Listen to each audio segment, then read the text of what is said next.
The key is challenge. The key is seeking challenge. So it turns out that where we always want to be is in between the levels of frustrating but achievable. And you want to take on new tasks. You want to seek novelty to find yourself in that zone and push yourself to do things that you just haven't done before. The key is to actively seek those challenges and seek new things and seek to become expert in various sorts of fields.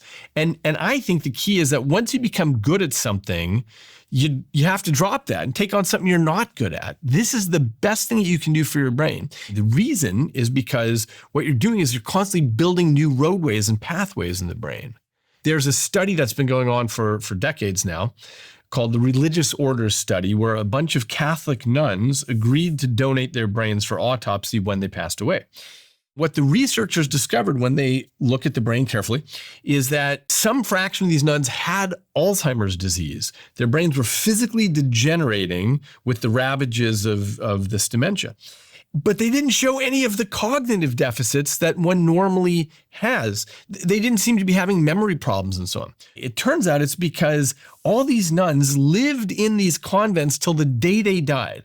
They had social challenges and they had fights with their fellow sisters and they played games with their fellow sisters and they had chores and responsibilities and they were doing stuff. What that means is even as the brain tissue was physically degenerating, they were making new roadways and bridges all the time. And so that's what kept them cognitively healthy. We call that cognitive reserve. But it turns out social life is one of the most important things that we can do for our brains because there's an expression we sometimes use in neuroscience, which is that nothing is as hard for the brain as other people, because you never know what the other person's going to say and do and how they'll react emotionally and so on.